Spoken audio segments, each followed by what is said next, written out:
Calculation of time period. तो हम जो डिस्कस करेंगे, spring mass system, simple pendulum, इसी में आएगा फिजिकल पेंडुलम, इसी में आएगा टॉर्शनल पेंडुलम। अभी मत छापो क्योंकि ये 1 बाय 1 डिस्कस होगा, ठीक है। और अगला आएगा मिसलिनियस ऑक्सीलेशन, जहां कुछ भी हम चीजें चेंज कर देंगे। तो पहला आया स्प्रिंग मास सिस्टम। तो स्प्रिंग मास सिस्टम में ठीक है, ट्रांसलेशन ओनली। पहले ट्रांसलेशन के केस समझते हैं। तो कुछ चीजें हमें सीधे सीधे समझ में आ जाएंगी। जैसे ये था, ये K1, ये K2, मास m। इसको अगर हम x खिसकाते तो इस पे एक K2x आता, इस पे एक K1x आता, तो नेट K1 प्लस K2x आएगा। तो ये हमारा इक्विवेलेंट है time period 2 pi under root m by K1 plus K2। छापने की जरूरत नहीं, एक तरीके से पैरेलल में है। अब अगर क्वेश्चन ऐसा होता,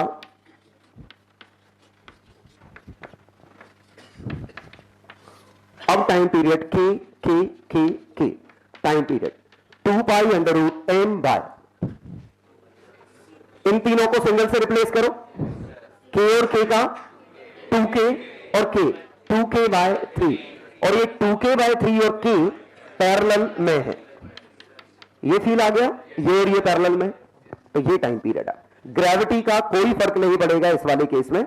हाँ, मेन पोजीशन जरूर बदल जाएगी, लेकिन हमें पता है कि हमें एक्स्ट्रा फोर्सेस लिखने हैं, और एक्स्ट्रा फोर्सेस तो इनकी वजह से आएंगे। K इक्विवेलेंट ये है। तो कांस्टेंट फोर्सेस कोई रोल प्ले नहीं करते, तो इसका K सीधे सीधे ही आ जाएगा। अब देखिए, इन्हीं में थोड़ा सा और ट्रिकी क्वेश्चन को करते हैं। तो ये मास m है, एक स्प्रिंग यहां है K1 K2, आइडियल मास 0। अब हमें इसका आंसर निकालना था टाइम पीरियड का। तो हमेशा की तरह जो ऑक्सीलेट कर रहा है उसको x खिसकाइए। तो ये ऑक्सीलेट कर रहा था, इसको x खिसकाते, तो गारंटीड ये कितना खिसकता, x बाय 2। अब हम इस पे फोर्सेस चेक करते, फोर्सेस क्या आते। तो इस पे एक नया पैदा हो जाता K1x, और इस पे नया पैदा हो जाता डेल्टा T। ये फील आया, डेल्टा T लिख रहा हूं मैं, T नहीं, क्योंकि उसकी वजह से जो टेंशन पैदा हुई होगी, क्योंकि एक mg की वजह से टेंशन थी। या तो आप ऐसे करो कि mg भूल ही जाओ, टाइम पीरियड पे तो अंतर नहीं आएगा। आप mg अगर भूल गए तो फिर सीधे यहां T मान लो, फ्री बॉडी डायग्राम में mg मत बनाओ, क्योंकि अगर mg होगा तो एक इनिशियल टेंशन, इनिशियल एक्सटेंशन वगैरह सब होगा, वो सभी भूल जाओ, mg भूल जाओ। तो अब ग्रेविटी फ्री स्पेस में सभी नेचुरल लेंथ है, इसको x खिसकाते तो K1x आता, इस पे टेंशन T पैदा होता, और ये T यहां ये 2T पैदा होगा, और 2T K2x बाय 2 है, तो T क्या है, K2x बाय 4। तो F नेट रीस्टोरिंग कितना पैदा हुआ, K1 plus K2 bye 4x। तो टाइम पीरियड आया 2 pi under root m by K1 plus K2 by 4। कुछ आया समझ में? मतलब बड़ा आसान सा कि हमने इसको x खिसकाया, ये x खिसकाया, ये तो K1x दबा, तो इसने फोर्स इतना लगाया, ये कुछ और दबा, इसने फोर्स यहां पैदा किया, उसका आधा ही यहां ट्रांसफर होगा। तो एक तो डिस्प्लेसमेंट आधा है, ऊपर से आधा ट्रांसफर हो रहा है, तो K2 बाय 4 टाइम पीरियड आया। तो उम्मीद है बेसिक कॉन्सेप्ट समझ में आया होगा कि x खिसकाओ और देख लो फोर्सेस कितने आने। एग्जांपल 2, अब अगर मैं इसी में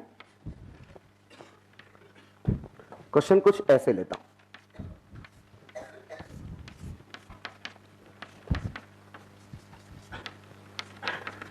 K1 K2 नेचुरल लेंथ में थे, एंगल थीटा। अब देखिए, ring is displace slightly and released, अब हमें टाइम पीरियड निकालना था, find time period of oscillation. तो अब क्या बनेगा इसमें कि अब हम अगर इसको x दबाते, तो ये तो समझ में आ रहा है कि ये वाकई में x दबेगा, इसकी वजह से तो K2x ही पैदा होगा, लेकिन वो जो है वो x नहीं दबेगा, वो कुछ और दबेगा। तो यहां से समझिए ये लेंथ x है और ये जो एक्सटेंशन आएगा ये इसका एक्सटेंशन है। फील आया पाथ डिफरेंस? यहां से आर्क खींची, ये नेचुरल लेंथ हो गई, एक्स्ट्रा लेंथ, और ये थीटा है तो रफली ये भी थीटा है, क्योंकि क्वेश्चन में कहा है स्मॉल चेंज, और ये x है तो एक्सटेंशन कितना हो गया, x का cos थीटा। तो इस पे जो फोर्स पैदा हुआ वो K1x cos थीटा, और ये अभी भी रफली थीटा है, लेकिन F नेट रीस्टोरिंग कितना आएगा, K1x cos theta plus K2x। ये फील आया? क्योंकि वर्टिकल कंपोनेंट तो नॉर्मल रिएक्शन बैलेंस कर लेगा, जो ऑक्सीलेशन होने हॉरिजॉन्टल की वजह से ही होनी है। तो K1 cos square theta plus K2x, ये हमारा K इक्विवेलेंट है। तो टाइम पीरियड आ गया 2 pi under root m by K1 cos square theta plus K2। यहां मुझे स्मॉल लिखना पड़ा सो दैट मैं थीटा को कांस्टेंट मान पाऊं। अगर थीटा वेरिएबल है तो फोर्स फिर आपके x के प्रोपोर्शनल ही नहीं है, क्योंकि ये थीटा x का फंक्शन हो गया, तो फोर्स x के साथ फिर लीनियर नहीं है। ऑक्सीलेशन तो होंगे, फिर हम उन्हें SHM नहीं कह पाएंगे। अभी हम SHM कह सकते हैं क्योंकि एंगल स्मॉल है। उम्मीद है समझ में आ गया होगा। साइनसोइडल ग्राफ था, ये कुछ ऐसा बनेगा, टाइम पीरियड ये आया, और पहले क्वेश्चन में सीधे सीधे दिख ही रहा था। ठीक है, तरीका वही है, एक्स स्मॉल खिसकाइए, देखिए किसकी वजह से कितना फोर्स पैदा हो रहा है। इसमें भी ये वर्टिकल रखा होता फर्क नहीं पड़ता, अगर वर्टिकल रखा होता तो ग्रेविटी की वजह से इनमें इनिशियल कुछ एक्सटेंशन भी रहे होंगे,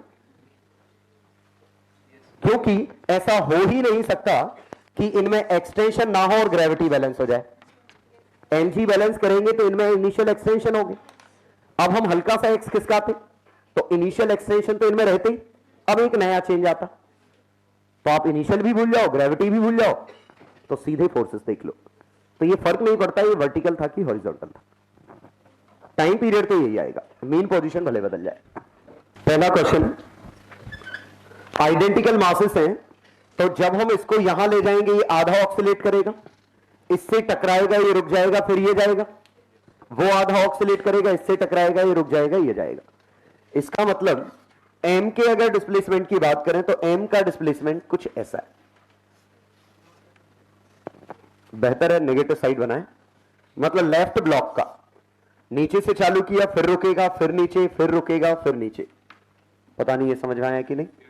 राइट ब्लॉक का 0 रहेगा,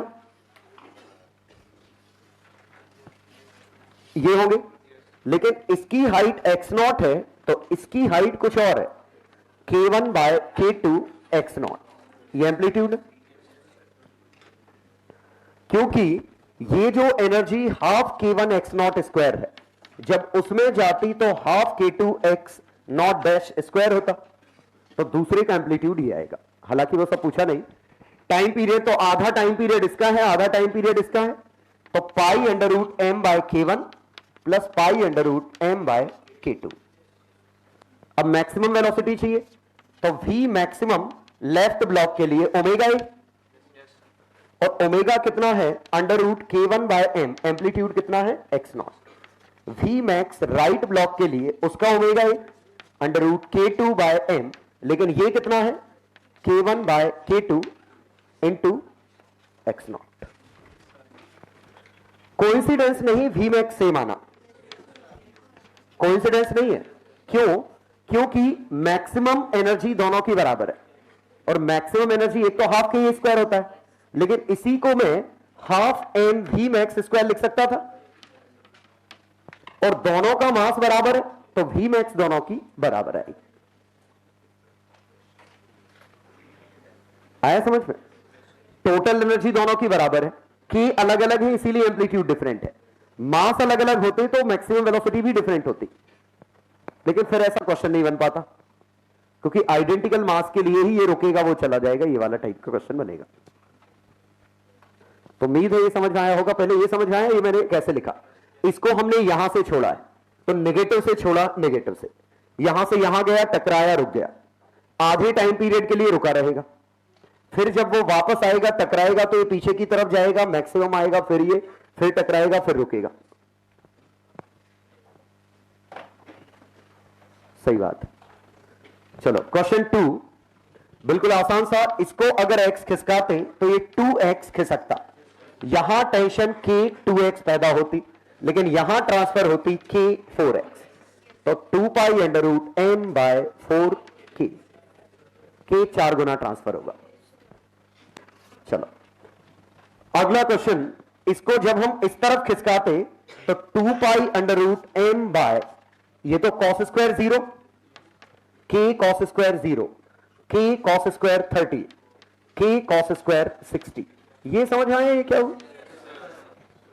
क्योंकि इसको x खिसकाते ये वाकई में x ही खिसकता, फोर्स k x ही आता, लेकिन ये x cos 30 खिसकता और उसका भी एक cos कंपोनेंट आता, तो effective force k cos square 30, k cos square 60 और इसका k, तो ये k इक्विवेलेंट है। और लास्ट क्वेश्चन में जब ये इस तरफ जाएगा तो ये दबेगा, ये खिंचेगा, तो आधे टाइम पीरियड में दोनों का रोल आएगा, लेकिन जब ये वापस आएगा तो आधे टाइम पीरियड में सिर्फ एक ही स्प्रिंग का रोल आएगा, केवल का। ये जब इधर जाएगा तो ये भी दबेगा, ये खिंचेगा, इस तरफ जाएगा तो जुड़ा हुआ है या नहीं इससे फर्क नहीं पड़ता, लेकिन जब ये वापस जाएगा तो कांटेक्ट छोड़ देगा, नेचुरल लेंथ पे आएगा, कांटेक्ट छोड़ देगा, क्योंकि ये स्प्रिंग तभी कांटेक्ट में रहेगी जब दबी हुई होगी।